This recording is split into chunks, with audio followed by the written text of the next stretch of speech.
It's going to be fine. I'm not going to nod off in the middle of recording. It's going to be fine. No, you're fine. Just more coffee. That's gonna help, right? Hi, everybody. Coffee is the root of my woes right now.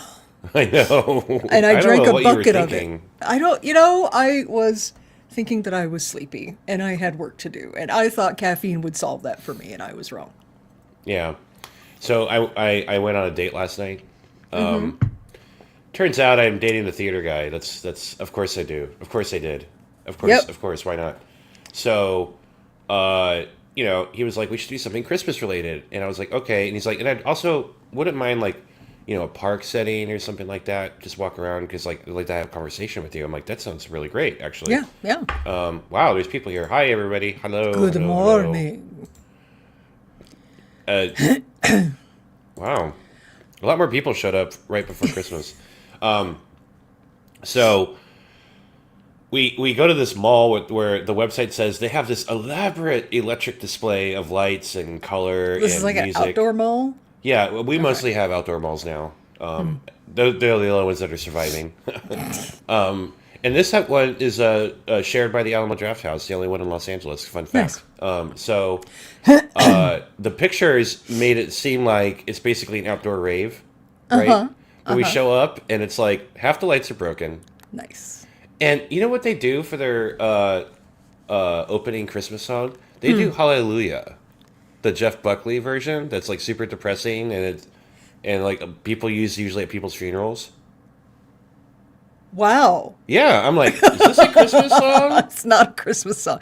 Just because it says hallelujah doesn't mean it's a Christmas song. Just because Hosier said take me to church doesn't mean he was talking about church. Right. Okay. Listen to all the lyrics, everybody. I'm begging you. Oh, to have the weather to support an outdoor mall. You know what? I pay premium. He does. I pay a lot of money for that weather. It's we call it the weather tax here. Yeah, that's fair. Yeah. Yeah. So Eric's not going to be joining us for this recording today because he has a work thing that starts at 5 a.m. local time, which means, ladies and gentlemen, I had to wake up at 4 a.m. after only having like 3-4 hours sleep. So I'm going great. Apparently, Steph's going great too. This is going to be fun. Speak great. Y'all, when you get to your 40s, Oh God. what you cannot do is be like, oh, Ever. I am sleepy at 6:30 p.m., but I still have like podcast work to do. I should drink a cup of coffee. No, because I was up until the wee fucking hours, and then I'd sleep next to my wonderful husband, who was also not sleeping well last night, and so I'm on not a lot of sleep right now. This is going to be an interesting recording session. Y'all, back in college. Is that what this is? We're paying for that now? Is it? Well, this is where we developed the habit of doing something stupid like that, right? And the main reason why I had insomnia back in college is because of my depression. It wasn't because of my caffeine intake. But Right. this did not help. I did the opposite depression. You had the insomnia. I slept for 18 hours a day. Yeah, right? Good Yeah. times. Prepare for a tabletop role-playing game session. We would buy several packs of cigarettes and a carton of Mountain Dew. Mountain Dew, baby. And not even just, like, sometimes it wasn't like regular Mountain Dew. It was that red one. Oh, right? yeah, Code Red. Yeah. Anyway, we would finish the whole fucking box. I don't know how. I don't know how our hearts didn't explode because the thought of even tasting the Mountain Dew right now like gives me pause. Yeah.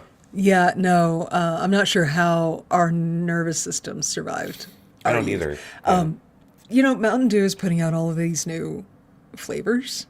I don't even look close enough at the bottle to see what they're fucking calling it. I'm like, that is a purple Mountain Dew, and that is an orange Mountain Dew. And stop it. Okay, here's the thing, though.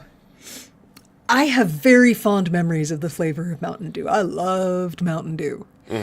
And I never want to touch it again. A, because obviously I'm very sensitive to caffeine. Yeah, you'll die. You can't have it. But B, I don't want to. It's like trying to rewatch Thundercats. Okay, it doesn't hold up. Oh, I just know it won't hold up, and I want to remember Mountain Dew fondly. Yeah. Maybe that's weird of me. It's Yeah. nostalgic. By the way, speaking of Mountain Dew, you know what I saw last night? The new Taco Bell Cantina. Have you heard of these things? No. They're fancy. So remember Demolition Man? How they kept saying that Taco Bell was like the best restaurant in the world, and it was like yeah. It looks the outside looks just like that. It's like it looks like a fine dining restaurant, right? Oh my. But it's still Taco Bell. Like you can get all the same Taco Bell stuff in there, and then there's the bar section with Mountain Dew branded mixers. Mm-hmm. So you can pump in like Mountain Dew syrup into your fucking tequila, and that's your tequila drink. Yeah. Mm-hmm. What are we doing, people? I kind of want to try it. I do too, but that's gonna hang over the fuck out of you. I know that it would be poison. I don't drink alcohol at all because I'm on enough medication that fucks with my liver. My liver doesn't need any extra work. You know? Right. But I don't want to.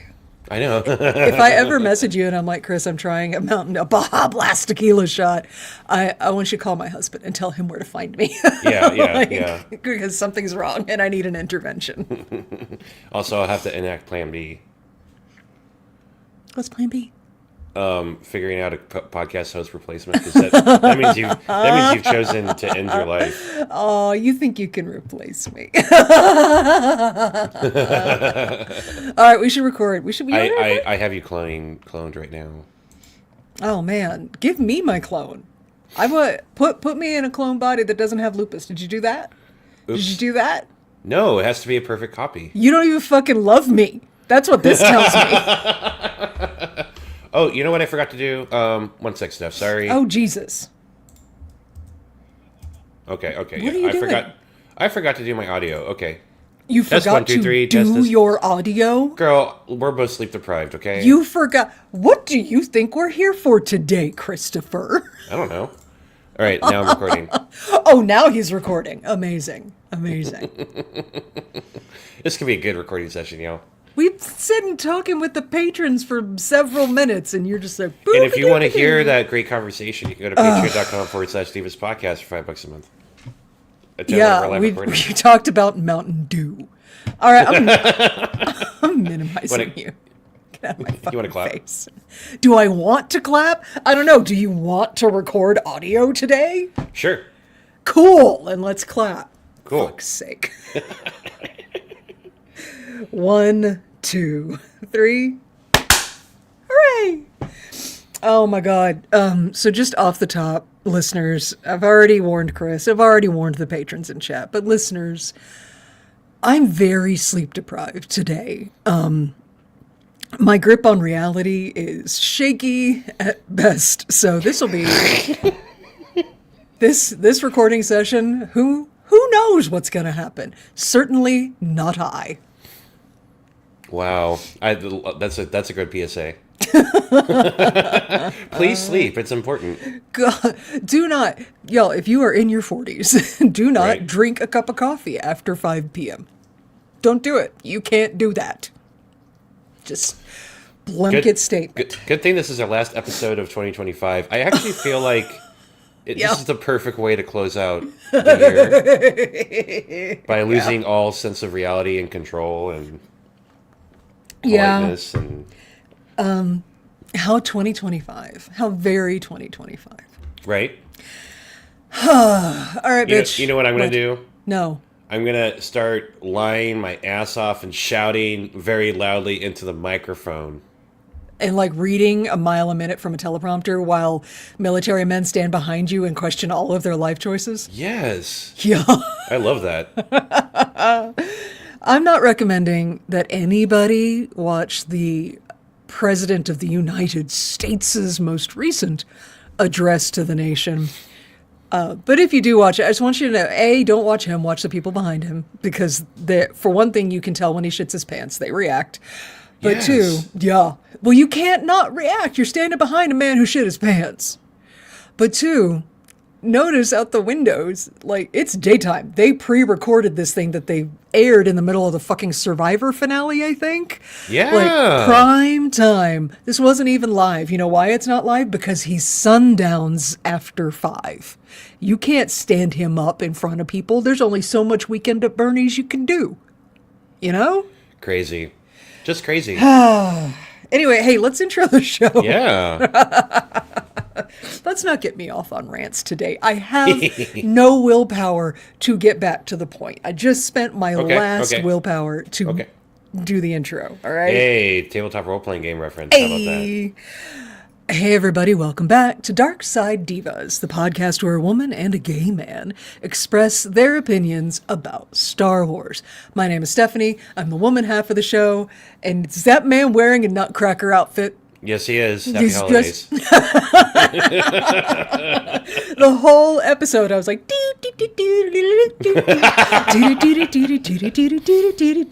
anyway. Now I know what I'm listening to today. It's a very serious episode. Anyway, who are you? Hey everybody, I am that Chris. I'm that Chris. Oh wow. Let me start over. Cool. Holy shit. Yeah. Hey, Chris is also sleep deprived, y'all. I know. Hey everybody, I'm Chris. I'm that homo. I want that cute vase. What the fuck? Sexual. And Steph. Huh. They're gonna feel that in the morning. Yeah, they are. Yeah. Speaking of which, I'm gonna be so sore. Oh. Chris went on a date last night, everybody. Anyway. Okay. I'm not going to be sore because of that. Soon. Anyway, so I'm a little torn. Like initially, as far as like a ways to help in 2025, I was just going to stick with the messaging of protect your peace. Maybe listen to our Star Wars Holiday Special episode. Don't watch the Star Wars Holiday Special. No, I love you, and I don't want that for you. But we did cover it on the podcast. And so you could find that. It's old. I don't remember the date. Shit, I keep forgetting about you and singing the song. Oh, damn it. Oh, well. I'll Which do it song? when I go back. Huh? The B. Arthur song or the Princess Leia song? Yeah. Oh, okay. I like the B. Arthur song the best. I like that one, too. Because you can't go wrong with B. Arthur. No. This is honestly the brightest spot in the entire fucking special. Anyway, 10 out of 10 recommend listening to our holiday special episode while ignoring your MAGA uncle at any family gatherings over this holiday season. So that was going to be my PSA. But Chris, some other shit has gone down recently. Oh, yeah? Well, I actually do have a real PSA. Okay, go. Get it. So my newest, I have a new therapist, whatever. They've been great, and they've actually been giving me homework that requires effort. And for the first time in my life, I'm doing homework. Wow. No. So one piece of homework was they noted that I like to be on my phone a lot, and I can't help it. I'm terminally online. It's the way my brain is wired. But they told me that perhaps I need to retrain my brain a little bit and live in the moment a little bit more. Sure. And so they said, if I do a big common activity I'd love to do, don't take pictures of it, especially if you already have tons of pictures of it. Just live in the moment. Right. And like, you don't need to take any more selfies at Disney. We know you go to Disney. Exactly. So I went to Disney, and I decided, you know what? I'm gonna try and avoid taking out my phone and looking at social media as best as I possibly can.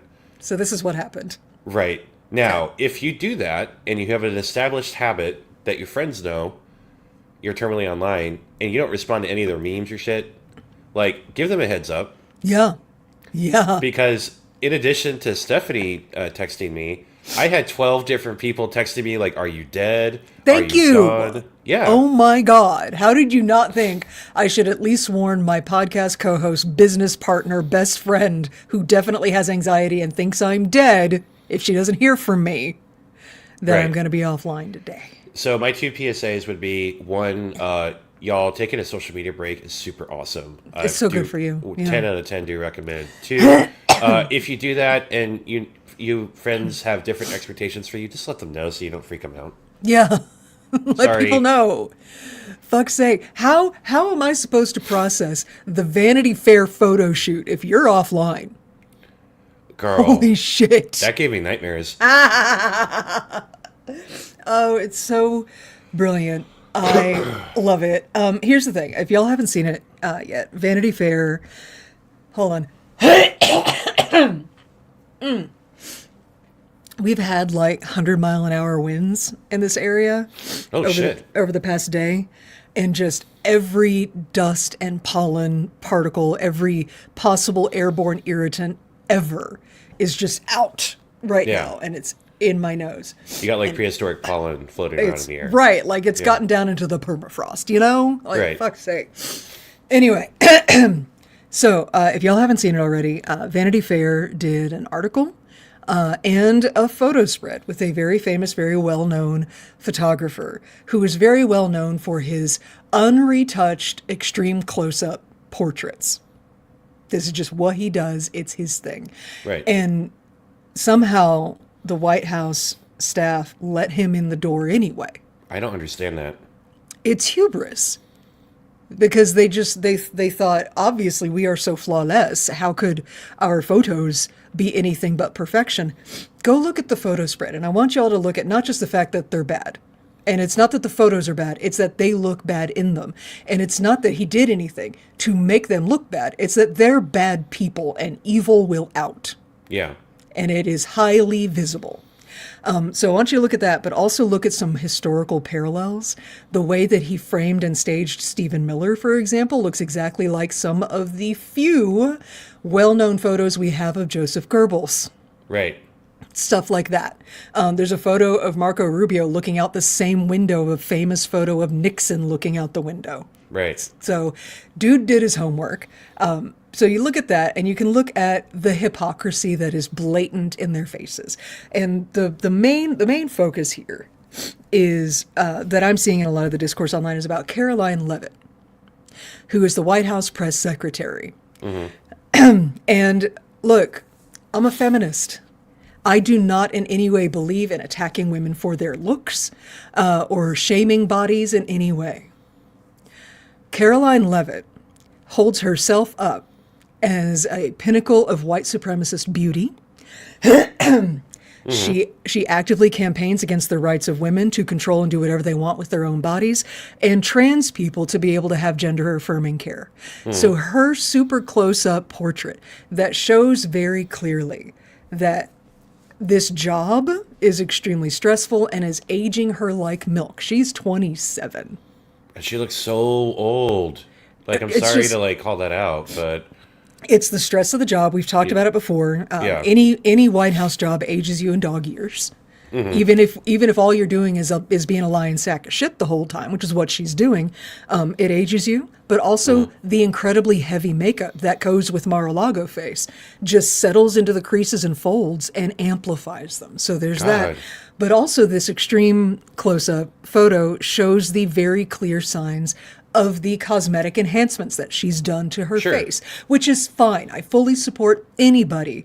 If you want to get cosmetic enhancements or surgery or fillers or whatever, if that makes you feel better in your own skin, that is your choice. However, she has made alterations to her body to support her own image of how she feels her body should be, but she helps support the administration that would deny that right to trans people. yeah.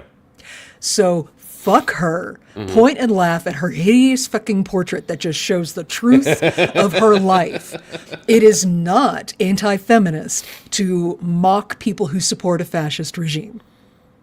It is Right. not anti-feminist to point out that you can see each individual little injection site for her lip filler in this photo. That does not make you a bad feminist, okay?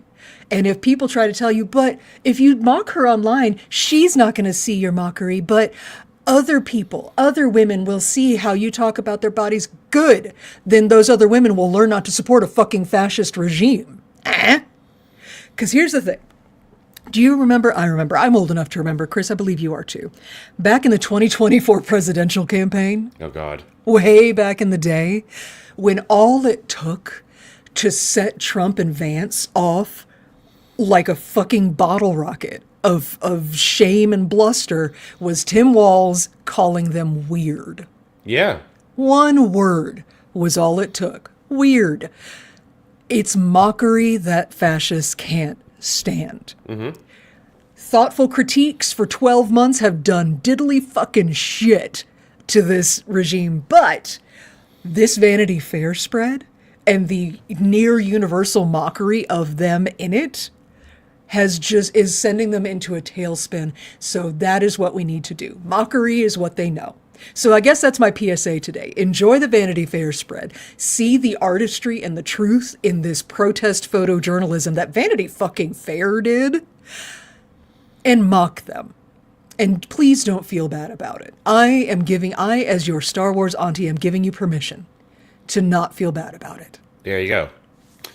She needs to fire whoever the fuck is doing her lips, by the way. That the marks they're leaving behind is well, it's atrocious. her fucking... She's the one who decided to wear a sheer fucking lip gloss for photo day.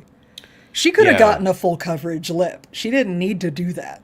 She thought she looked good and didn't realize how visible everything was. Oh my god. Anyway. If you're getting lip filler, just PSA, if you're getting lip filler, A, don't get it done right before a photo shoot. That shit's puffy and it needs to settle. Yeah. And B, a little more coverage. You cannot go sheer lip gloss when your injection sites are still inflamed. Jesus. Anyway. I have one more thing, Steph. What? What have you got? So people know I'm not exactly the most anti-AI person, though I have many concerns about it. I incorporate AI tools into my everyday work life to help me do data analysis. Okay. Right? Yeah.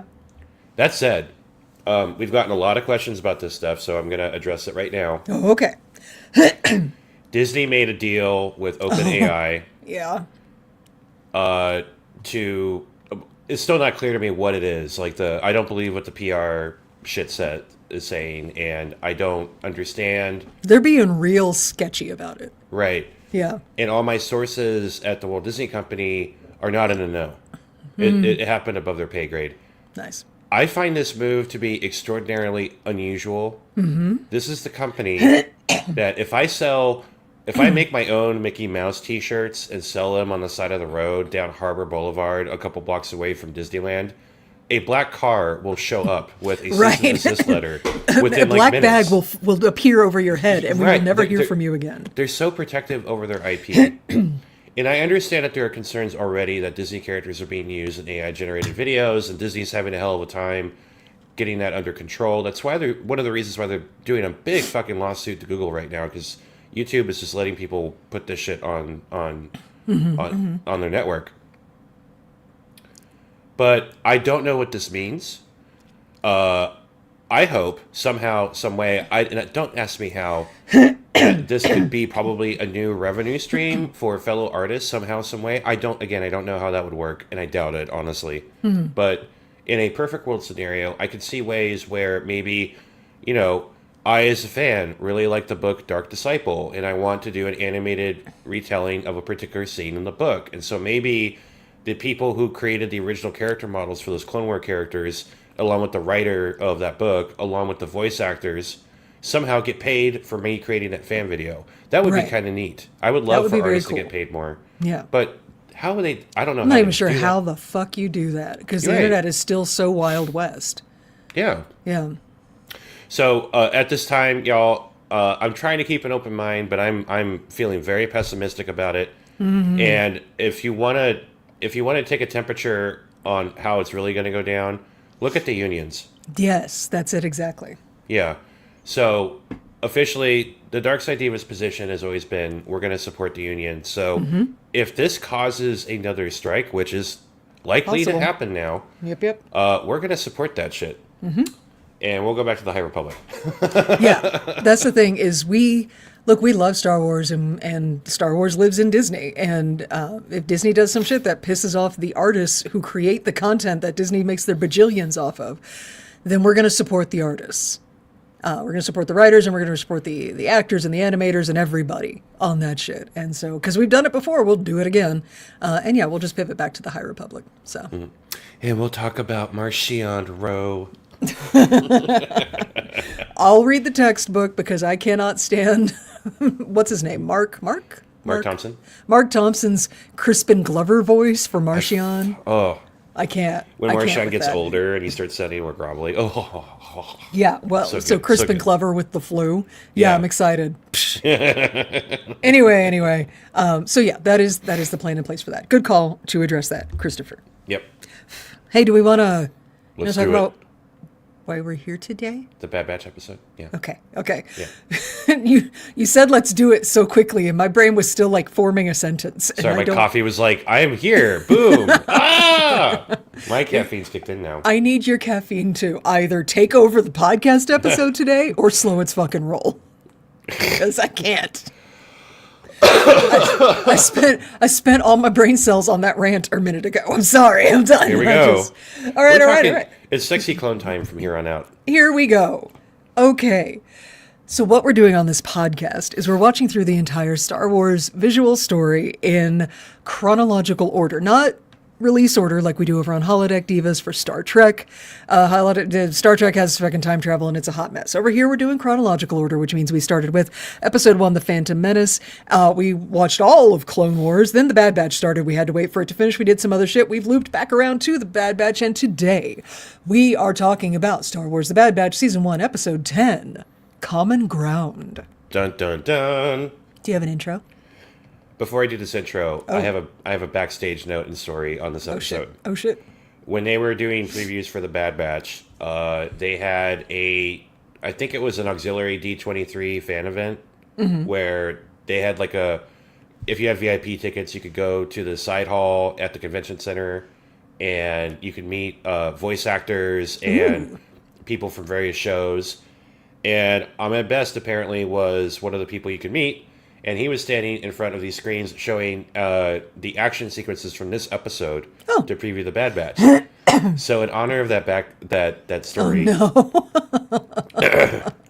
use of saving the separatists, the Galactic Empire. They done conquering most of the separatist worlds. Squishily, the capital world Raxus, where they grabbing one of the big leaders.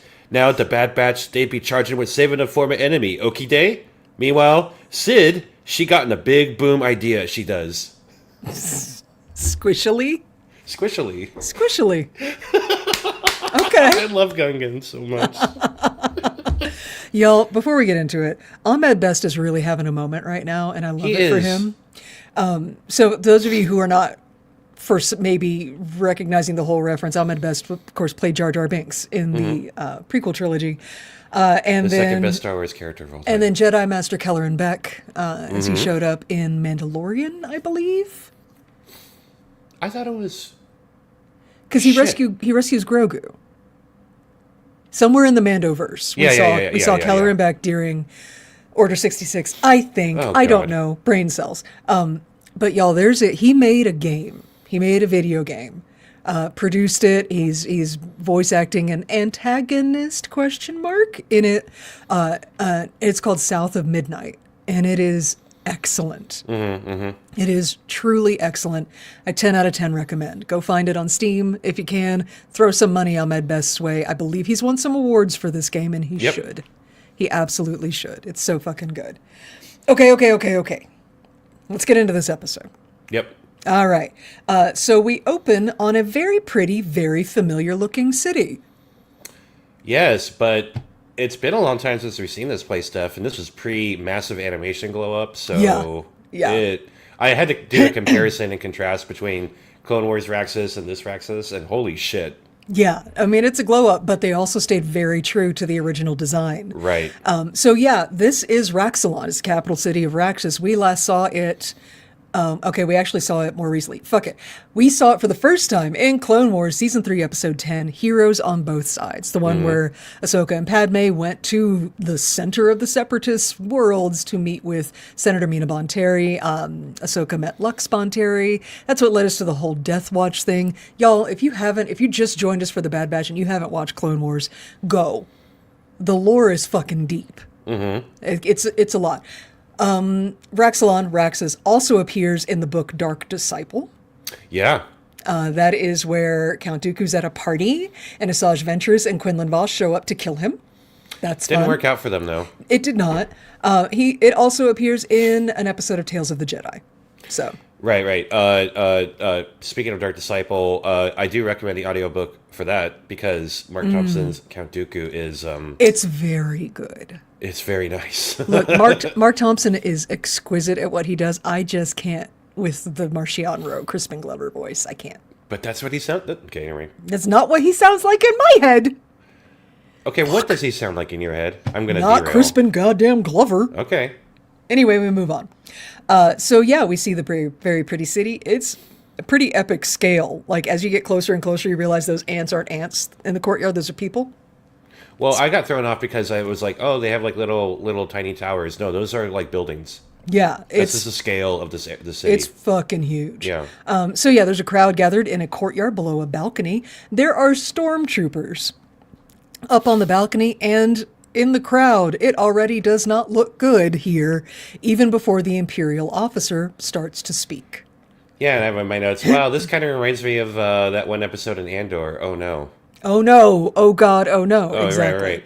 Yeah. So yeah, there's an Imperial officer, and behind her is a guy dressed like the Nutcracker. Like if Santa and the Nutcracker had a baby. Let me be your sugar plum fairy. He's really cute though. I like him. Right? I want to hug him. I need to change the outfit, but the rest of him can The stay. hat. If we get rid of the hat, he looks great without the hat. I don't like the shoulder pads either. Those come off. It all comes off. Oh no. If you're like a command officer or a senator like that, that shit stays on. Okay, everything can come off, and you can put the hat back on. I will concede that point. Anyway, so the Imperial officer, that is Captain Bragg. She's addressing the crowd. The crowd is already booing. She doesn't give a fuck. She just keeps talking. She's like, the Empire promised to treat all of the Confederacy of Independent Systems planets fairly in exchange for loyalty, but Raxus, y'all aren't doing the loyalty part. Which is something fascists don't like. Wait a minute. Her name is Captain Bragg. Bragg. Bragg. Yeah, Star Wars names. Yeah. God damn it. Yep. Anyway, so this is what we see, because remember, the Empire is supposed to be what the Republic evolved into. Yeah. And so now, former Republic, now Empire, is turning its greedy gaze on the separatist planets. And by the way, can you imagine being an actual separatist and believing in all the political, I'm going to say genius of Count Dooku, and then your worst fears are now being confirmed right in front of you? Right. That's the thing, is everything that's happening now is what Dooku warned all of the separatist systems was going to happen if they stayed with the Republic. And here we are. And like, I don't know how common knowledge it is amongst the Confederacy of Independent Systems that that Dooku's a Sith Lord. I'm not sure how much of that got out there. Yeah, because we had that topic come up because we know for sure Hondo Ohnaka knew that he was a Sith Lord. Right. But then again, Hondo Ohnaka is probably going to be more in the know than most people in the galaxy. Right. And so, like, obviously, like, if at the point that we saw Raxus in Clone Wars, Dooku was there. He was talking to the Separatist Senate. He was the leader of it. And so, like, they all, like, respected him as an elder statesman and shit. So I'm not sure how much they know or how betrayed they feel. This is an interesting storyline to be pursuing, is what I'm saying. Right. Still one of my favorite moments in the Mandalorian show was when Christopher fucking Lloyd, of all people, made it into the show, and it turns out he was a Count Dooku follower. Right. He called Dooku a visionary. I was like, oh my god, that's amazing, and also like, scary. Dude, that was like 20 years ago. Plus. Yeah. Like, it's wow. It's like, okay, so I had a conversation with one of my stupid-ass libertarian friends, and I just said, and no offense to libertarians, but y'all are full offense to libertarians from me. Dumb. Yeah. Anyway, go ahead. I can't. Anyway, so he was like saying, "You remember Ross Perot? Remember how awesome he was when blah blah blah." And I'm like, no one has ever in the history of the world ever said that out loud before. Why would you think that? Wow. Yeah. It's because he wasn't there. I mean, how old is this friend of yours? Oh, he's like early 30s. Yeah, he wasn't there. He was a baby. Yeah. Right? I remember the escandalo it was when Ross Perot's wife was protesting that if he did win the presidency, she was going to have to live in the dinky little White House. Yeah. Because that's what happens when millionaires run for president. Right. Fuck's sake. Anyway, okay. Episode. The Nutcracker guy is fidgeting, and he's saying to himself that he can't go through with this. He says, "This is what it's come to. I must be a puppet for the Empire." And there's a droid standing next to him who reminds him that he doesn't actually have a choice. And if he doesn't do this, he will be arrested like all the other senators. Oh. Other senators? Is he the last separatist senator? Entirely possible. Sounds Crazy. like it, right? Hey, where's Lux Bonteri right now? We don't know. Isn't she dead? Lux. Oh, I think Lux is still around. Mina Bonteri's dead. yeah, Mina's dead. Yeah. Yeah, where is Lux? I don't care. but I asked it, but I don't care. He's such a fuckboy. Hopefully he's out there fighting for the rebellion. That's why I care. Some of us like fuckboys. For the obvious reason. Yeah, well, and character fucking noble flaws. boy. Character flaws are character flaws. Yeah. Character flaws, whatever. Okay. Captain Bragg is announcing that there will be a mandatory curfew placed on Raxus to protect the citizens from insurgents. Y'all, this is how they fucking get you. Yeah. The fascists will step in to limit your freedoms to protect you for your own good. Obviously. Why wouldn't you want your own good? Stephanie, we need security in this galaxy. Peace Obviously. and security. Yeah. We need to make the galaxy great again. Yeah. Oh, God. Fuck's sake. Anyway, so the crowd is big booing her. Again, she doesn't give a fuck. She's like, your Senator, Avi Singh, approved this whole curfew thing, so he would like to say a few words about how important it is for you to cooperate. And she steps aside, and Nutcracker guy, I mean Senator Avi Singh, steps forward. But before he does, he whispers to his droid that if anything happens to him, she is to follow his instructions to the letter. Oop. What? He steps up to the balcony. The crowd sees him. They start cheering. He's clearly very well liked and trusted by the citizens of Raxus. So this actually definitely makes it worse that he's about to say a speech that's clearly written by the Empire. Like imperial propaganda starts tumbling from his lips. But he can't fucking do it. He kind of stutters to a stop and goes, no, this is wrong. It is my duty to act in your best interest, and it is why I can no longer condone this unjust occupation. Yeah. And the crowd goes wild. Yes. And there are no other consequences to these actions. Nothing End of the escalates. Did you see they cut to Captain Bragg and she does that thing? The animators are so good. She does that thing where you close your eyes so they can't see you rolling your eyes at them. In my notes, I have, she's giving Steph face. Yeah, she's definitely rolling her eyes. She's like, obviously, this was what was going to happen. Fuck's sake. She wasn't surprised, right? No, not at all. She orders the troops to move into the crowd. Other troops on the balcony grab Senator Singh and take him away. His droid scampers off in the background because everybody ignores droids, and we love that. The crowd are starting to resist the troopers who are... Sorry, what is that? I do not know. Why are you... That is the worst fucking thing to do. So I have this health app on my Apple Watch. Uh-huh. And when it does a notification, it looks like my heart rate app. So when it pops up and tells me, hey, you have an update available, I'm like, oh, is my Apple Watch trying to tell me I'm having a heart attack right now? That was nice. Anyway. Well, now you are, because that was very startling. God. Fuck my Apple Watch. Anyway. Silence everything. You are recording a podcast right now. That wasn't supposed to make noise. Is your Apple Watch silenced? It is now. See, you should have done it before. But what am I supposed to expect from the guy who didn't even know he was supposed to turn on his audio recording equipment today? I'm sleep deprived. No, I'm with you. Happy 2025, bitches. Okay. So, what was I saying? Right. So, the crowd is starting to resist the troops. So then the ATTEs move in. Yeah. They basically rolled 3 tanks into this courtyard. And if they step on people, oopsie. Right, we're quelling the unrest by military force. It's serving Tiananmen Square. You're right. It's serving National Guard deployment to LA and also to DC and also to Chicago and also to Portland in the United States to help with the whole immigration thing and the protests against that. The military, y'all, should never be deployed against its citizens. Just so we're clear. But Chris, there's no politics in Star Wars. That's what Doug in chat says. There's no politics in Star Wars. No politics. Who's that? Doug. So we have patrons that watch this record, right? So if you want to watch us and join in on the fun, go to patreon.com/Divas Podcast. We record twice a week, and it's a gay old time.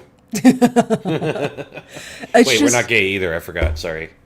And I'm just saying, if you guys really want to see how ugly this situation could get, because we're lucky. This is a cartoon. So they're not going to show how bad it could get. Go watch Andor Season 2. Why? What happens in that show? The Gorman Massacre. I know. I remember. Oh my god. Anyway, we do see, as we looming atrocity in the courtyard on Raxalon, we see a droid. Her name is GS8, making a call on Senator Singh's behalf, letting somebody, we don't know who, know that Senator Singh has been seized by Imperial authorities and she needs their help. End of scene. Cool.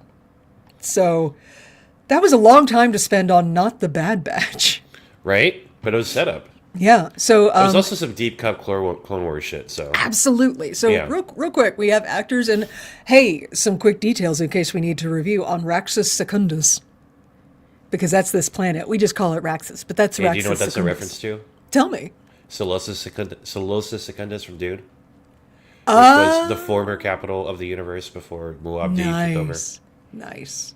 Yeah, see? Okay. Raxus Secundus is the lush, temperate, objectively quite lovely world in the Tyon cluster of the Outer Rim territories. During the Clone Wars, as we have discussed, it was the capital of the Confederacy of Independent Systems, aka the Separatists.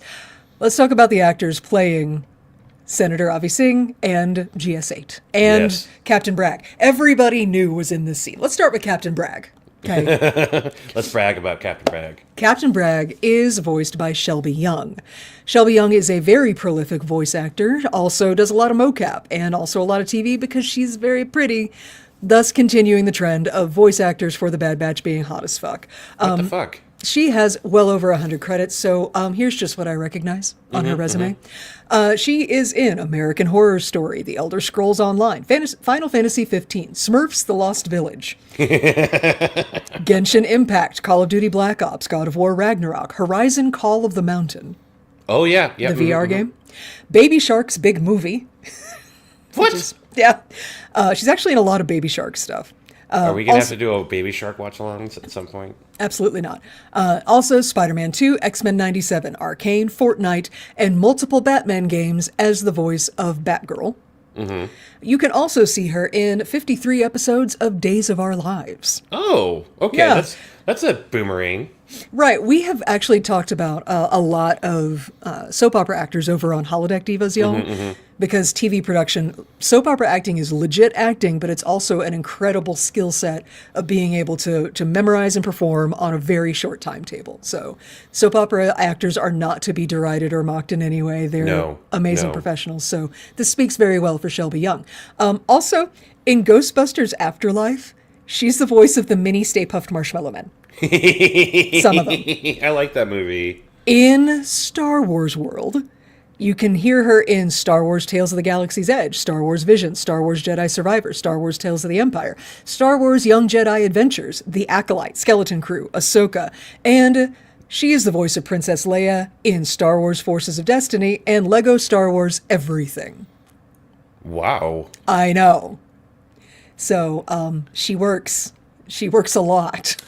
But there's one show I'm not hearing stuff that she is not in Super Robot Monkey Team Hyperforce Go. What the hell? Anyway, I get that you are expecting it now, and you're just gonna have to let it go and be pleasantly surprised if it ever comes up again. I will not let it go. Let it go. There's songs about it. Disney songs. You love Disney. I hear it all the time. Anyway, so GS8, the droid. Hey, what kind of droid is that, by the way? You know, we've talked about that droid model before, but I don't. It's an older version protocol droid, essentially. It's got the buggy eyes. Like I think with the buggy eyes. I think we first saw it. It's what's his fuck from Rebels is this kind of droid. Oh shit. Shit. God damn it! Hold on, I'm gonna Google nihilistic droid from Rebels.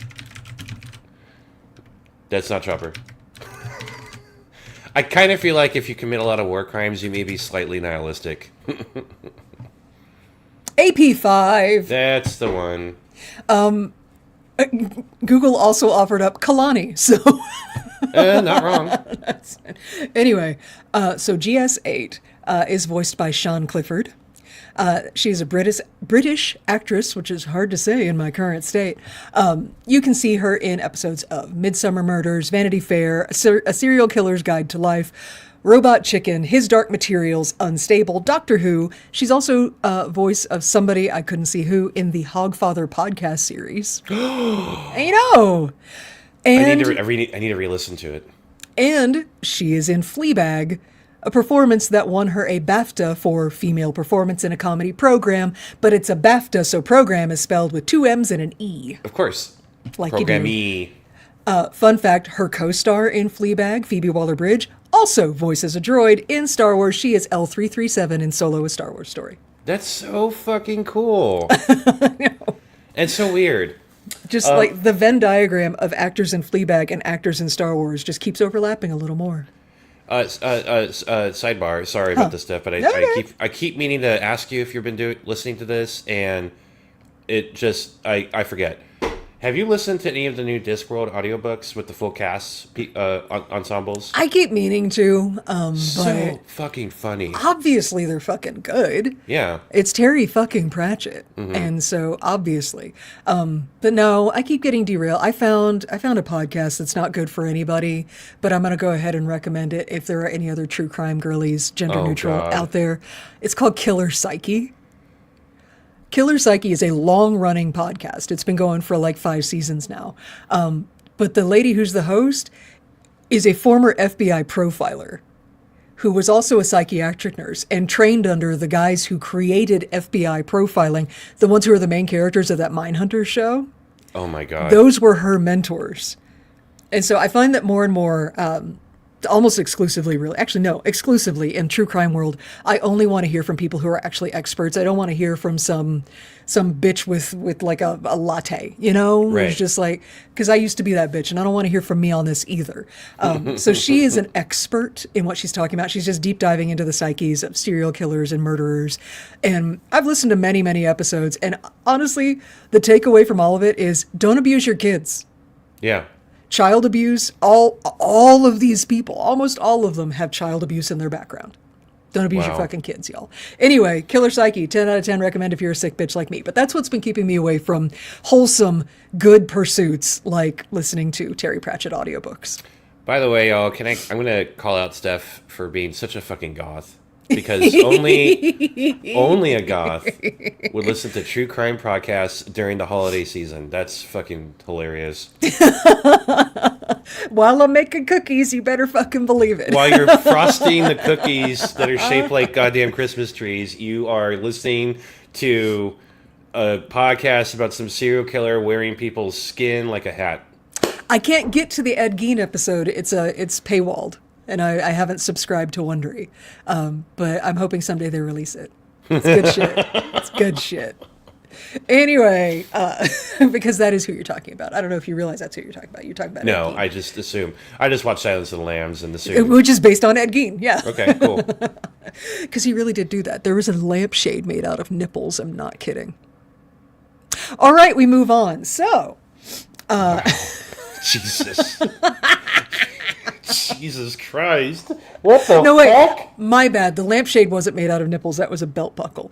We move on. Oh, my God. Much smaller, because nipples is not a lot of surface area. You know what? The actor playing Senator Avi Singh.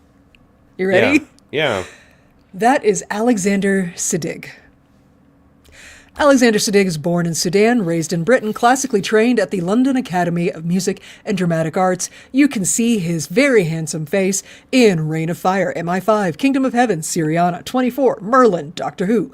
You can hear him in Family Guy. He's also in the 2010 Clash of the Titans. I believe he played Hermes.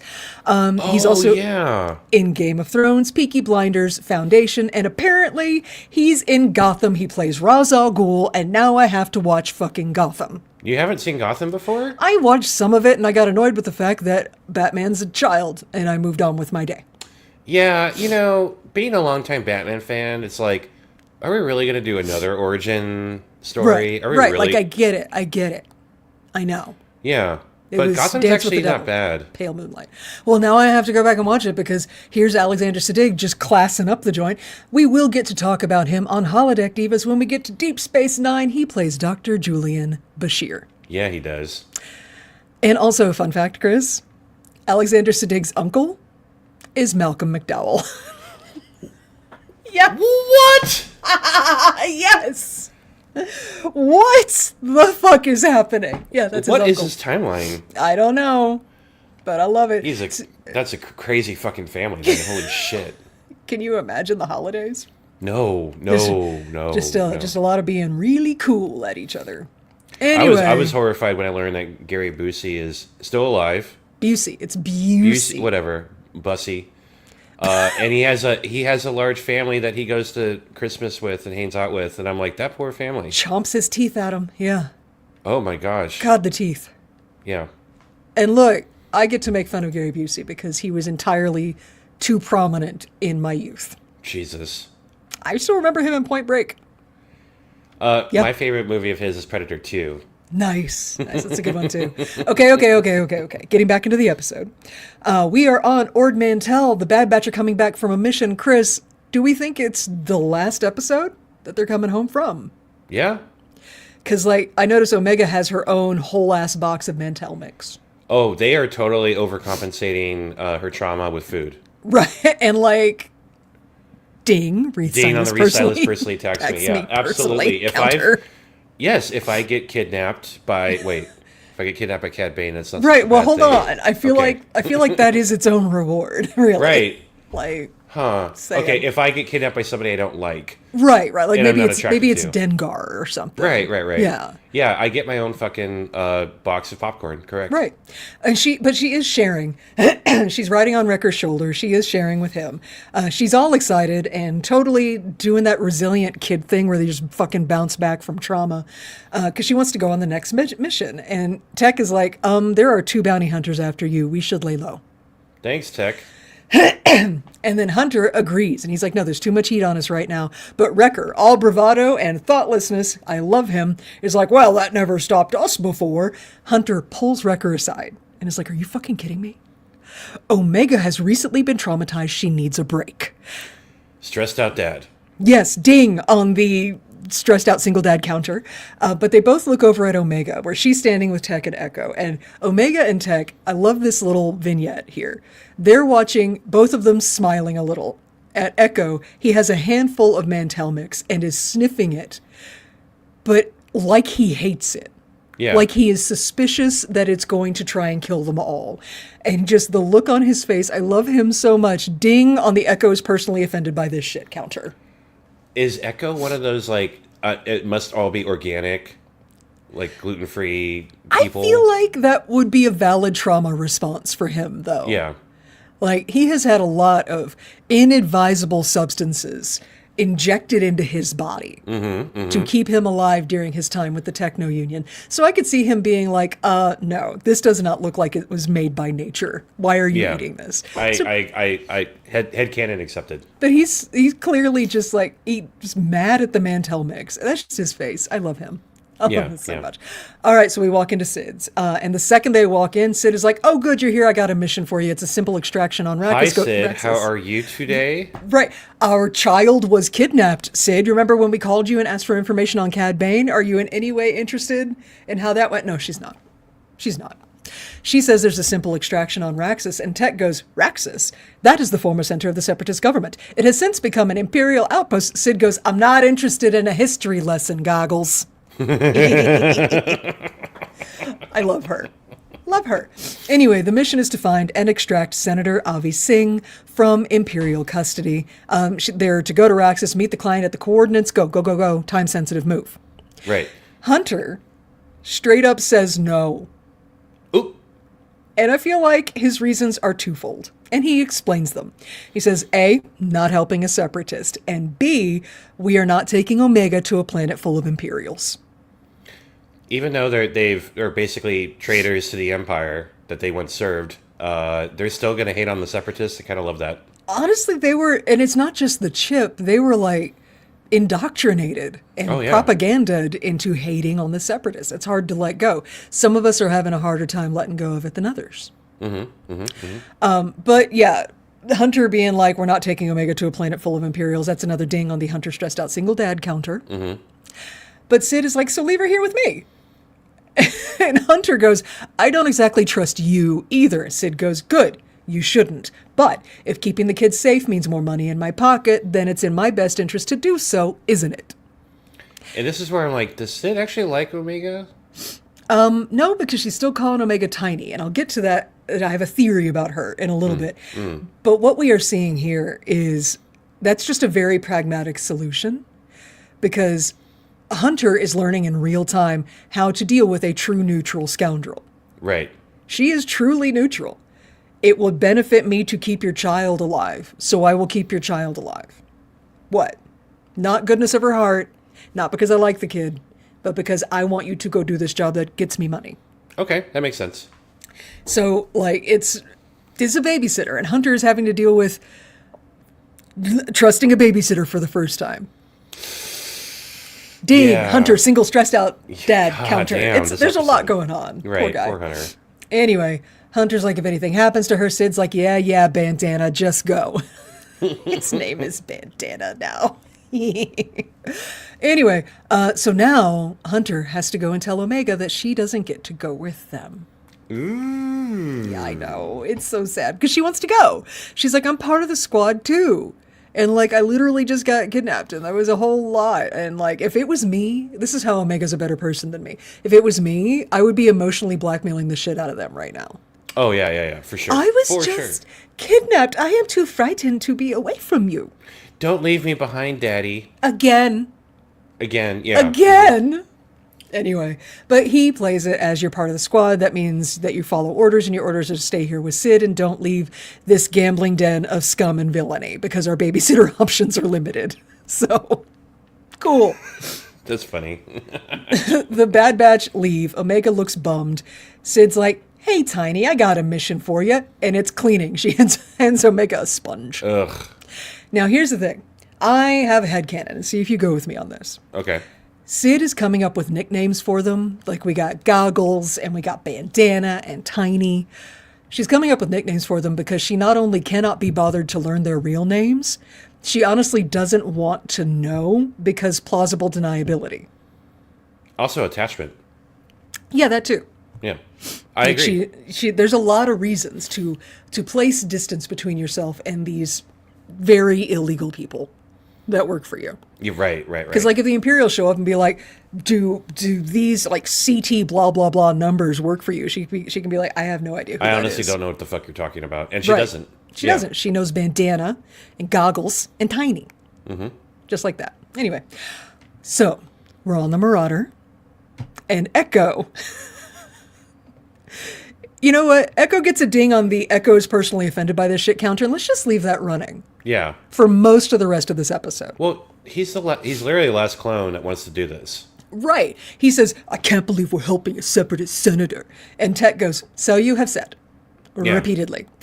I had a friend ask me why is Echo so grumpy. They had watched Clone Wars, and I was well. If you've been physically disassembled and reassembled and turned into a machine, basically, you probably won't like them. If you laid your life on the line for the Republic and all you got was missing limbs and computer parts in your brain, right? But that loyalty to the Republic is all you have, and it's like baked into your clay. Yeah, he's grumpy. He's especially grumpy about this situation, and I love that for him. Yeah, I just really like it when Echo gets extra grumpy. I like him grumpy. To be clear, I like fictional characters who are grumpy. I do not like real-life people who are habitually grumpy. That shit is tiresome as fuck. Man, I wish Eric were watching right now because I could... Anyway, I'm kidding. Eric is Grump Master 1000. Uh-huh. And I've been very open about the fact where I'm like, get the fuck out of the room with that shit. I'm not... You go for a fucking walk. Yeah, go to the brewery. Have something. Fun. God. Anyway, it is interesting to see that of all of the members of the Bad Batch in the room, Echo is the one that's having the hardest time letting go of his prejudice towards separatists. So, that's interesting. Chris doesn't think so, though. So. No, I have nothing else to add. It is interesting. Well, if you're like nodding along or something, I can't see that, and neither can the listeners of the podcast. I'm not nodding either. It's not only is it interesting, it's fucking standable. How the fuck was I supposed to know you were agreeing? By not contradicting you? Is that a word? By just not contributing at all, we're just going to take not doing anything as... Okay, you know what I'm going to do from now on? Oh my god, girl, you're so right. Oh my god! That's your whole job. To agree with you? Just to give me the verbal confirmation that you're also here and I'm not just monologuing into the void here. Like, you're my co-host. You're supposed to interact. We're 216 episodes into this podcast. I feel like obviously right now that I am just a puppet for you, and I'm going to wear a stupid hat now. Yeah, you kind of are. I'm your stupid hat. That's what I am. I am sitting on your face disagreeing with you. Where do you think people wear hats? On their faces? Really? On my face? On my hat? On my hat? What? God damn, y'all. Jesus Christ.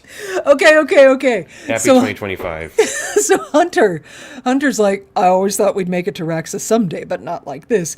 He's talking about like a final battle in the war scenario. Oh, sure. Like, that's it. You go and take the capital. Well, the clones didn't know that, like, they were just going to chop off the head of the entire command structure of the separatists. Because they weren't in on the plan. Right. Anyway, so they roll up on Raxus, and, like, the animation on the clouds is ridiculous. Right. Like, it looks like film. Mm-hmm. Of actual clouds. Anyway, some random ships pull up. I do not recognize these ships. Do you? Well, these are the same fighter ships we've seen. Like, these are the precursors of the TIE fighters. But they're not Imperial. Are they? Yeah, they are. Are they? Because it didn't sound like clone troopers on the radio. It may not have been, but we've seen the ships before. The first time I remember seeing these ships was in Revenge of the Sith when they're escorting a Palpatine to fix Anakin. Okay, cool. Put a little suit on him, you know. Just pull him out of the lava. The magma. Okay, anyway. It seems in your anger. Okay, anyway. All right. So anyway, these ships pull up and they're basically like, give us some clearance codes or get the fuck out. And so they give over the clearance codes that Sid's client sent to them. While they're waiting for an answer, Echo's grumbling that the client is separatist and is probably a trap. We're gonna be fucked. God damn. But no, the codes work. They're cleared to go. And Tekko's like, now are you convinced? And Echo goes, no. He's being stubborn. I don't know that energy at all. Oh, ding on the Wreath Stylist personally attacks me personally counter. Oh my god. It takes more than just actual evidence right in front of my face to get me to change my mind. Thank you very much. We're great friends. We really are. Yeah. So Tech becomes so I have a rules lawyer in my D&D game on Mondays, and when she disagrees with me on a ruling, though I'm not sure why, I'm the dungeon master. My rule is the final rule that you follow. That's adorable. Yeah. She will keep bringing it up. And so, the next part where Tech is like, look, I really think it's fine. This worked. And he keeps, like, hitting on that point over and over and over again. I'm like, Tech, shut the fuck up, dude. Right. You made your point the first time. Nope. But we'll get back to that. First, we have to... No, wait, we are. We're landing on Raxalon. Okay. Yeah. Gorgeous, misty fall color forest. I thought that was a really cool design choice. We almost never see fall colors. Right. And I think it actually is fall because we see leaves on the ground and the grass is green. So there is chlorophyll on this planet. It's not like the leaves are just not green. I think it actually is fall on Raxalon. We're not used to seeing a planet with seasons because, like, you know, Tatooine's not really known for its, like, April shower. And fucking Camino's just all rain all the time. Yeah, right. So, okay. Tech and Echo still bickering about the codes and the separatists, and Tech needs to shut the fuck up, according to Chris. Mm-hmm. GS8 steps out from behind a tree. She's the client. Oh. And she says, my master, Senator Singh, was arrested for speaking out against the unjust occupation. Echo goes, we don't care. Hunter's like, oh my God, just take us to where they're keeping the senator. And Steph Michaela in chat asks, Raxalon? I thought it was Raxus. So Raxus is the planet, right? Raxalon is the capital city. Right, okay. Yeah. I may not have made that clear earlier. My bad. Look, it's not your fault they named the capital city Raxalon and the planet Raxus and fucking Star Wars names. Yeah. Anyway, GSA sees this behavior and does not interpret it as rudeness. She just thinks that she likes them. And you know what? Me too. Fucking droids. But they were being rude. All right. So we are back at Sid's. Omega is moping. Sid's like, oh my God, what's wrong with you? And Omega's like, well, I haven't heard back and I hope they're okay. And it's not fair that they went without me. And Sid's like, life ain't fair, kid. If you don't like it, stop pouting and do something about it, which is good advice. Until she follows it up with, maybe if you weren't so helpless, those 4 laser brains wouldn't have left you here with me. Getting Sid. Yeah. My next note after that line was, this is why I don't talk to Steph about my relationship problems. Yeah, Sid just got a ding on the damn crosshair counter. She did. So, yeah. It hurts Omega's feelings. She stomps away. It's so bad. Even Bolo and Ketch, who are like supposedly drunk and engrossed in their gambling, heard all of that and they look at Sid like, damn. And so Sid feels a little bad, I guess. Look, Trandoshans are not known for their ability to be comforting. Not so much with the social skills. Yeah. So Sid follows after Omega and she's like, look, I told Dark and Broody I would keep an eye on you. And Omega is like, for how much? Ooh, that child clocked you. Snap. And Sid's like, well, not for enough. Anyway, that's going great. Yeah, and this is me, literally, my first time babysitting kids. Not getting paid There's not enough for this. fucking money in the world for this bullshit. Not at all. Okay. It says in my notes, oh my God, can we get back to fascist occupied oppression planet now? I was not enjoying that scene. So here we are. The Bad Batch is scoping out the senator's compound where he is being held. Security's pretty heavy. There's lots of troopers. There's cameras. There's ATTEs just sort of stomping around. Echo is still super suspicious, sees the level of security, and accuses GS8 of setting them up. And now Wrecker is joining in. Oh, dear. On Echo's fucking conspiracy theory. Hunter, sick of their shit. He's like, oh my God, can we focus on the mission? And I'm like, yes, please. I love watching the Bad Batch be good at their jobs. And they are good at their jobs. They're so good at it. It's hot. Dings. There's a lot of, just for the rest of this episode for them, there's a lot of dings on the competency boner counter. Love it. Okay, so they're sneaking in. They find some isolated guards, like just 2 guards by a door, nothing else is around. Hunter grabs GS8 and is like, time to make yourself useful. And GS8's like, I do not possess the necessary skill set for a tactical advantage. And Hunter's like, we're counting on it, and shoves her out into the open. Love it. And so she just starts protocol droiding it up out there. The troopers spot her, chase after her. She runs to the Bad Batch. And then I love how we don't even need to see what happens. These troopers go around the corner. We hear some thumps and the Bad Batch come out. Yep. Those troopers got. And I love that. I do want to make a note. The boys do go out of the way not to kill anybody during this whole time. Absolutely. Even when they are under very heavy, very deadly fire, they are only stunning. Because they don't want to hurt their brothers who are just being controlled by a chip. God damn it. Yeah. That's very sweet of them, but also tactically unsound. Right. What are you doing? Okay, so they get into the compound. They decide to split the party. So Wrecker and Echo go upstairs. Hunter and Tech and GS8, they're taking the lower levels. Team Hunter. They're sneaking dun, dun, dun, dun, through the hallways, like you do. Hunter is talking, they're talking tactics, but Hunter slips and tells Tech, you and Omega loop back around. Yeah, Tech is like, that would be impossible, seeing as Omega is not on this mission. Hunter misses her. Look, stressed out dad also wants to be around a child. She's on his mind. Yeah. Even when he's supposed to be focusing on what they're doing right now. What a good father. I love him. Anyway, they don't have any time for this to be awkward or anything because GS8's like, I've got this, and just toddles around the corner up to some guards. But she does distract them so that Hunter can like roll a stun grenade in between her feet at them. So love that. Another trooper shows up. There's a brief struggle. It almost knocks over a vase. And I mention this because it's a very important vase. Vase. It's a pretty vase. It's a vase, and it's super important. GS8 catches it. And she's like, this was a vase was gifted to Senator Singh for the blah, blah, blah. Fucking droids. I love her. Yeah, of course. She's doing her job. Meanwhile, back on Ord Mantell, Omega is on bar scrubbing duty, like you do. Bolo is cheering Ketch on as he is in a Dejaric game against Sid. And did you notice the Dejaric board? I had to... Hold on a second. I think you're breaking up. Oh, no, I'm not. You are. Your mom is. Hello. Oh, you're back. You're back. I'm checking my internet. Yep, let's do that. Where is it? Where is it? There it is. I'm good. Hold on. I mean, it's StreamYard. Yeah, my internet's already testing super fucking fast. Okay, we're just gonna roll with that. So Steph, I had to look up the holo projector system that they're using because we usually see an actual board with characters hologram on it. So this is supposed to be a universal gaming system. Mm-hmm. So if you want to play other gambling games, it can just switch between them.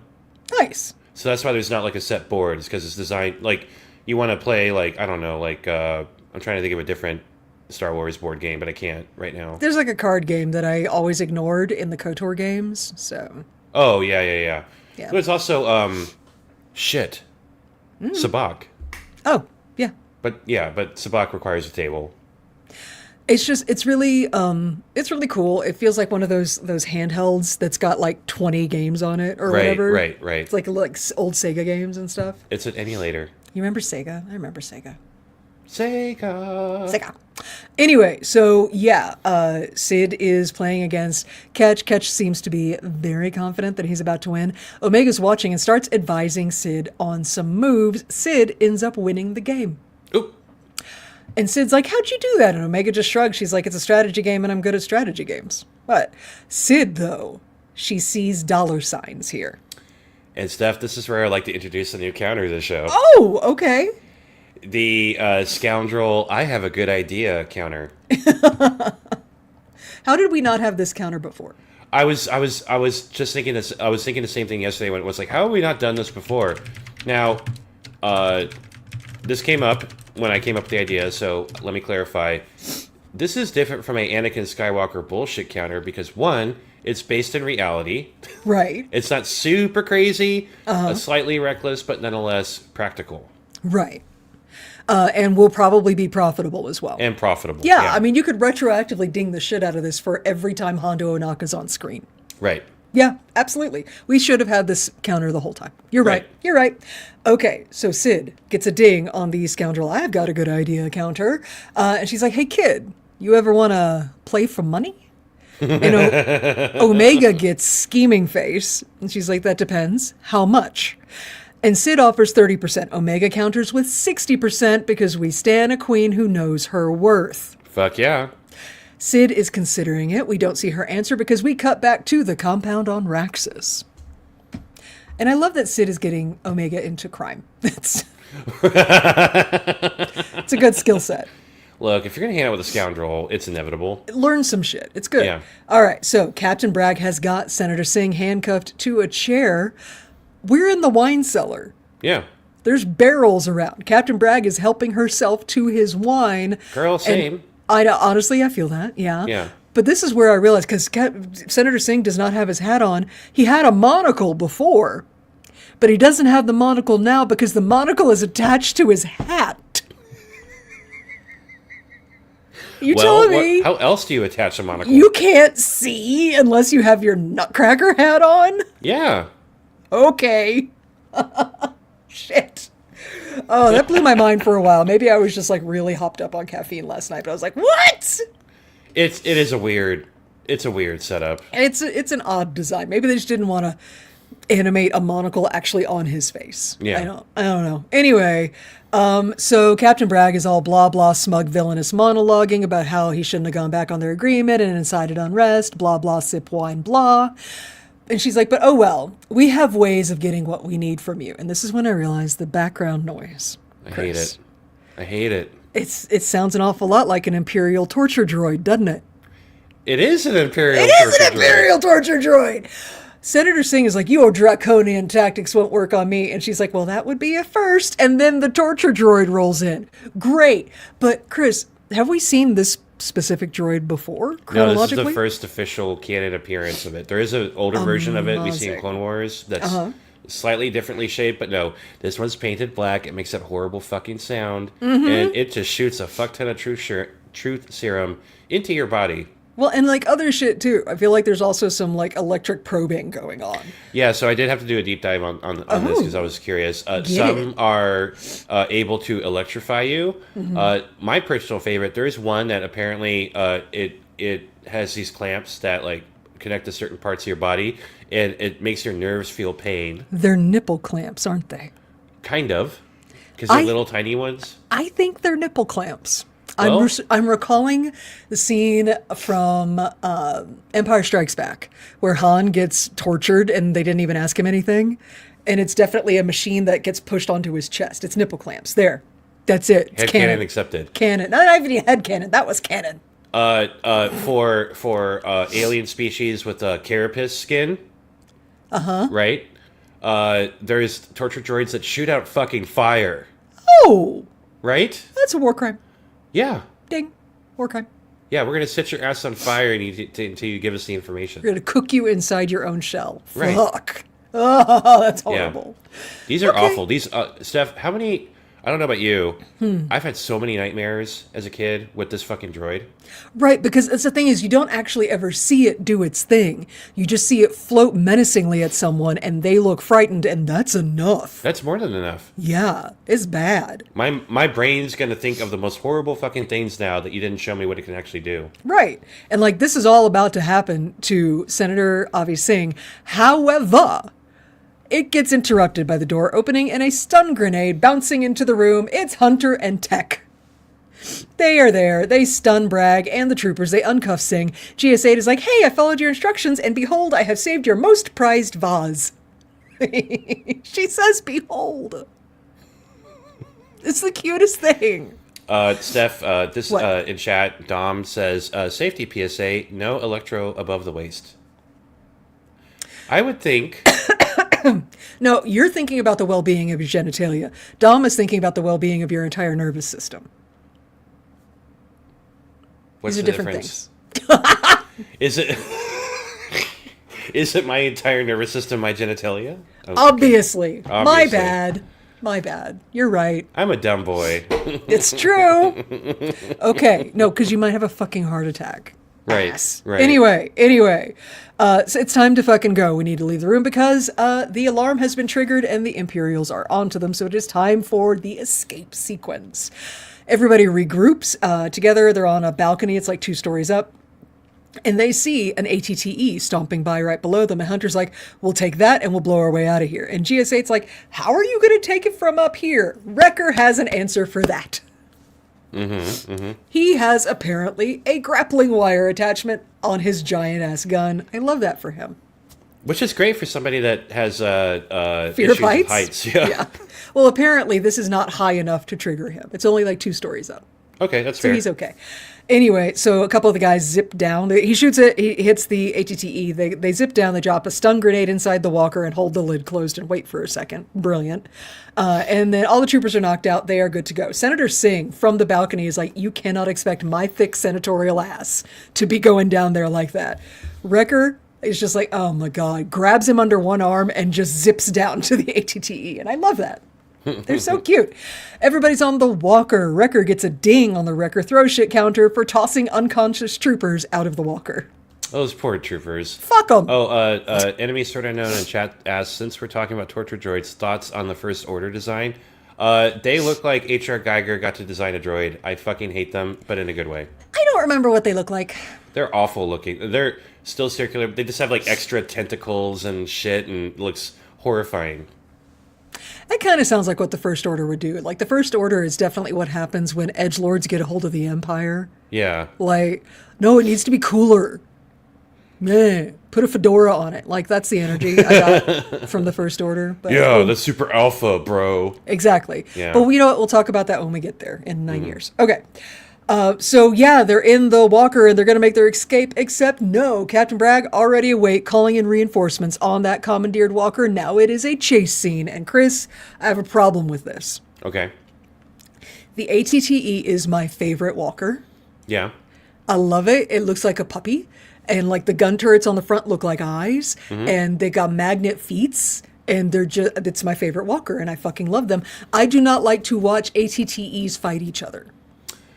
Yeah, and also, like, they're not designed to fight each other, too. They, like, the first shot connects, but the rest don't. Like... Well, it's really close quarters. These are not close quarters weapons. Right. Like It's really bringing a fucking tank to a knife fight. Like, it's, Yeah, this is why the Empire has to make those smaller walkers that can like maneuver around. Not that that helped them much either in Right. Lothal. Well, what the Empire is always like bigger is better, right? I feel like the ATTEs are here because they're trying to get some last use out of them before they get decommissioned. Right. You know, and also, scrapped. also the fucking clone troopers are already well versed in the operation of these vehicles. Right. Excuse me.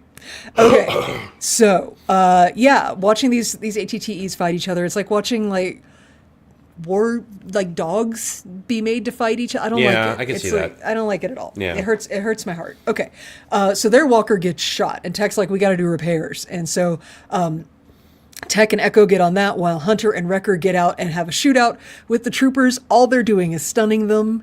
It's And really they're so good at it. they're very fucking good at it, and they're ding ding ding ding ding ding competency boner counter. This whole sequence is really fucking cool. Everybody go watch it. At one point, I love that Senator Singh helps by throwing the very valuable vase at someone and breaking it. He says, I never cared for that vase. And I'm like, no, I want it. Give it to me. Poor GS8 is like, oh. Yeah. Anyway, so they get the walker back up and running, and Senator Singh tells them to go down an alleyway. And Tech's like, but that's a checkpoint. And a choke point, not a checkpoint, a choke point, which is a different vowel altogether. I'm so tired. You're confusing me. So tired. Choke point. It's a bad idea, but Senator Singh says you're just going to have to trust me. And so the Bad Batch decide that they're going to trust the Separatists today. Wow. That's a big moment We're for them. growing up today. Look at him go. He guides them to a wall at the edge of the compound, and they position the walker like right up, like hip to the wall, right? So they can block any sight of what they're about to do, which is blow a hole in the wall because there are underground tunnels on the other side. Hell yeah, there are. Love that shit. So they do. They escape into the tunnels and they blow up the tunnel behind them. Fuck you guys. You cannot follow us. Love that. So we have fair escaped away from the situation. All of the guys in the Bad Batch, Senator Singh, GS8, they are running through a very pretty forest. They're all about to get on board the Marauder. Senator Singh stops. Oh, why? He turns around. He says, what am I doing? You're getting the fuck out of there, brother. He says, I cannot abandon my people. I must help them. Sure you can. So, y'all, over on the Holodeck Divas podcast, we have a counter for we are not Starfleet officers because we would do the mean, petty, cruel thing, and Starfleet officers would never. Okay. Do we need a ding for I am not a galactic world leader? Because no, I don't know. See, I was thinking about that, but here's the thing, y'all. I'm not a hero. nope. I'm not a clone. I'm not a Jedi or a Sith. Any of that shit. Like that scene in Andor where what's his name is in the big office space and there's like people everywhere in cubicles. They're just working there. That's me. I'm working in those cubicles, I believe I'm going to the droid sex shop after work. My shift is done. I believe we established a long time ago that if we existed in the Star Wars galaxy, we would be like Sid. We would be petty scoundrels somewhere. Yeah, sure. Yeah. That too. I'm a worker bee. I'm not saving people. If someone's trying to kill me, I have no issue with Clone Force 99 coming to pick me up and saving me and taking me somewhere. I think that you would get in a lot of trouble with the Empire, but it would be because I opened my mouth. No, our podcast would get us killed. And yeah, exactly. Exactly. Yeah. Hopefully we did not, knock on wood when you say that, because we do exist in a budding fascist regime and we're very loud. Yeah, but they're not Darth Sidious, so I'm not worried about it. They're incredibly stupid. And they're incredibly fucking dumb. That's both the insulting part and also the thing that will save us. So, all right. So yeah, Senator Singh's like, I can't abandon my people. GS8 is because I need to stay and I need to help them. And GS8's like, you will help them, but not if you are in Imperial custody. Correct. And then, of all people, Echo steps forward and says, she's right. Live to fight another day. Look at him. I know. He's growing. We love growth. We love a certain flexibility to the mindset. Just saying. And all Echo needed was to have put his life in danger and be shot at a whole bunch of times by his brothers. Exactly. That's all. Yeah, he just needed to see that Senator Singh is, after getting out of all that shit, willing to run back into it because he needs to help his people. Like, Echo just needed to see that there are, in fact, echoing, haha, back to the Clone Wars episode, heroes on both sides. Dun, dun, dun. There we go. Anyway, so they all get on the ship and take off to leave Raxus. It says in my notes, all caps, see Echo, it's not Republican separatists anymore, just the Empire and its victims. So there you go. Yeah. Ain't that the truth? All right. So we are getting back to Ord Mantell, and I love they're walking through these fucking sketchy-ass streets. Senator Singh looks super out of place in his nutcracker outfit. Yeah, and he looks rich, right? Like how but he's being escorted by the clones, so no one's gonna fuck with him. He's also surrounded by Clone Force 99 right now. No, if he were walking by himself in Ord Mantell, he looks nervous. He looks like he is well aware that he would not make it 10 steps before he was shivved and robbed. Right. You know? Anyway, but the guys notice that there is a crowd rushing past them to get to Sid's place. And well, this is Omega lying low. Yeah, God. So they get in there and they find out that Omega has a fan club because she's sitting at the Dejaric table across from a Pantoran guy. Sid's standing behind Omega with her hands on her shoulders like a proud boxing coach in her corner. You know, like that's the vibe. And Omega does ultimately kick the Pantoran dude's ass at Dejaric. The crowd goes wild. It's amazing. But then Sid's kicking everybody out.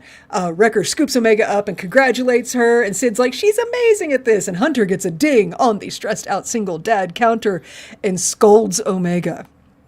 And he says, I told you to keep a low profile. This is the opposite. Well... Which is true, but it also hurt that kid's whole heart. I know. Now, I am a little sad and disappointed about one thing about this scene. So, when they're walking in, we see all kinds of other species of people in here. Like a Godel who says, no one can stop this kid. There is an opportunity here for that person to instead say, no one, like do something like that. I think they only get the on the A sound, and there was no A sound in that line. I'm disappointed. Like, if he had said, like, that kid's a badass, like, that would have happened. Michaela, in chat, you say Harcase's last line. What was Harcase's last line? What? Just ask, somebody in chat asked that. That is a gear I can't, like, I didn't shift into that. What the fuck is going on? Do you know I've had, like, 2 hours of sleep? What? Live to fight another day, boys. Yes. Okay, correct. Oh, my God. Live to fight. Yeah, confirmed. Echo was not there for that. He was not on Umbara. He was already in the hands of the Techno Union at the time, I believe. Oh, fucking goddamn. Yeah, but correct. So, okay. God, now I gotta, hold on. Gotta, like, get out of Umbara gear and all the way over here to fucking Bad Batch gear. Hold on. God damn it. All right, I'm good. I got this. All right. So Wrecker puts Omega down. Like all of the happy just got drained out of the room thanks to fucking Hunter, right? Thanks, Dad.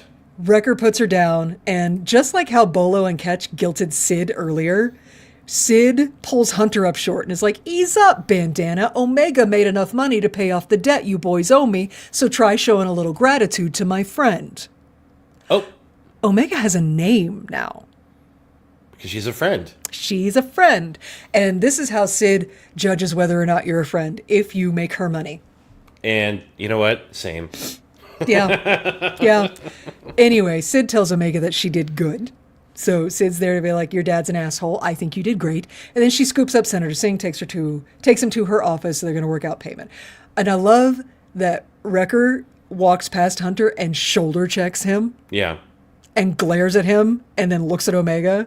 Like, you need to fix what you just did. Yep. Okay. And also the kid's all right. Yes. She's fine. Yes. Omega's going to get traumatized whether she hangs out with Sid or goes with the Bad Batch on a mission. Right. And also, she did a good thing. Yeah. So Hunter asks, hey, did you really pay off our debt? And Omega says, I wanted to be useful, even if I couldn't go on the mission. Oh honey. You were so useful. That was so helpful. Because they're out there risking their lives to pay off this debt, and all you had to do was kick some ass at Dejaric. Like, yeah. Let's some asymmetrical thinking here, gentlemen, if we could please. Anyway. Though it was pointed out, I think it was on the StarWars.com episode notes, that playing Dejaric in a establishment like this is still dangerous. You could piss off the wrong person. Yeah, absolutely. And there's nothing keeping them from busting out their blaster. Other than Sid and Sid's reputation. Sure. And Sid was right there. And we know already that Sid is a ridiculously good shot. Yeah. So you can't tell me she doesn't have a side piece on her at all times. Oh, no, she has to. Yeah. She goes, look at her business. And also, she's incredibly rude to her customers. So I feel like she does that because she can operate with impunity because she's killed enough people in her bar. Right. You know? But that's headcanon. Yeah, Enemy Sort of Known wrote in chat, wouldn't it be more traumatizing to be around Sid? It's traumatizing to be part of the scoundrel lifestyle, Yeah. I feel. Yeah. It is trauma. Yeah. But so like look, Omega's going to be in a crucible at all times, and that's just how it is for her.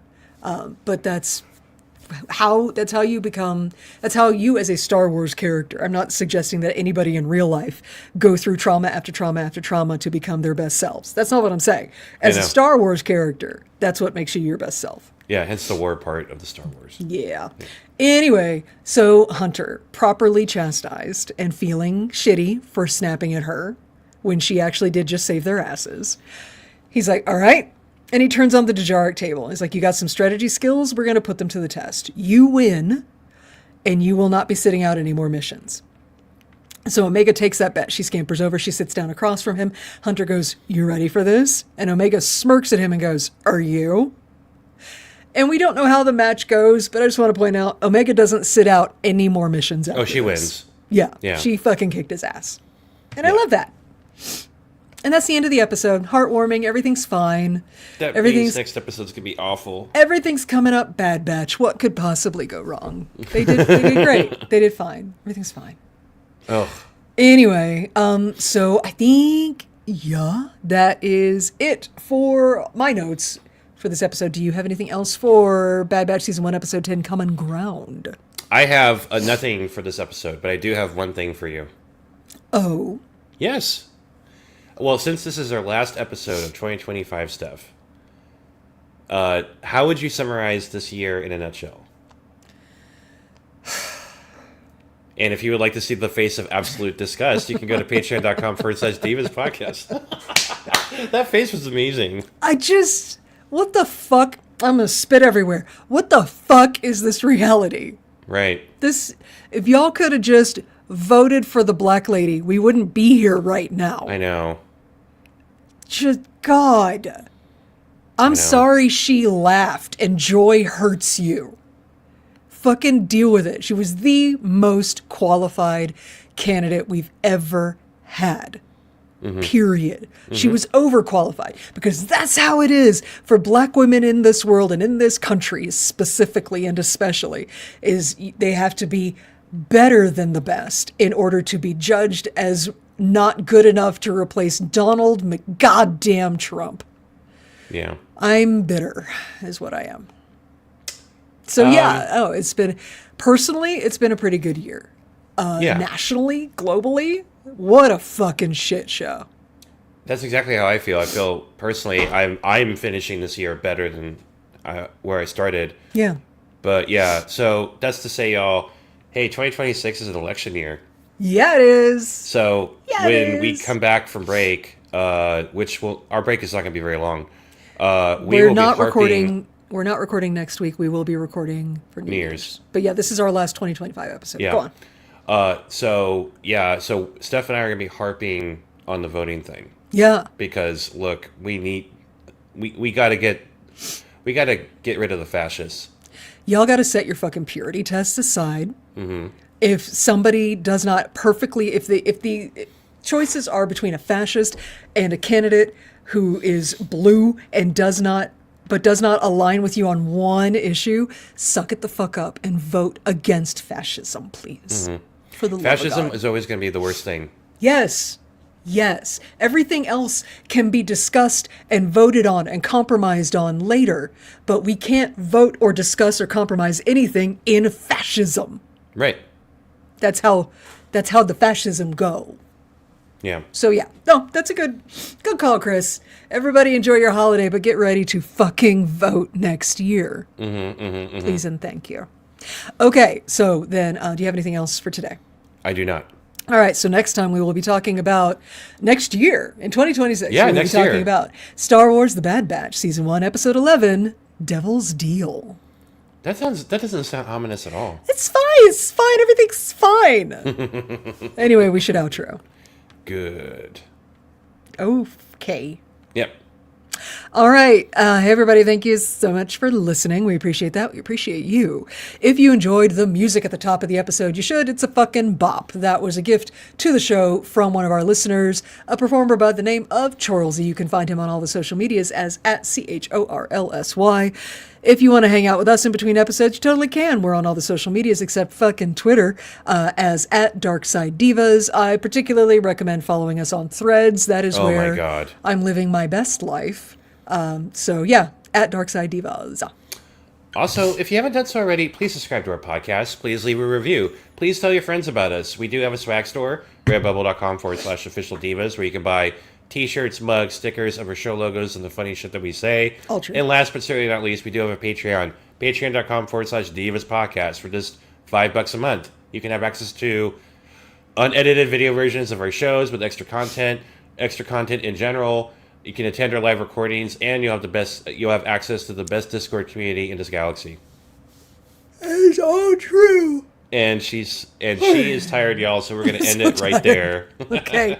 Happy holidays, everyone. Stay safe. We love you. Bye. Bye. I'm so tired. Good common ground. Yep. Common gourd, sure. Common gourd. Common gourd. It's All the right, pumpkin y'all, that we all have to share. It's one pumpkin for everybody. It's the common gourd. Even if you're not a Star Trek fan, Laugh at my pumpkin joke. I know. Even if you're not a Star Trek fan, tomorrow will be our final recording of 2025. So please join us. We are going to be talking about Klingons, and you know the thirst is real when we when we talk about Klingons. So you may still get entertained by it, but yeah. Okay. Say bye then. Right, bye. I need a nap so bad. Why don't the live let me leave?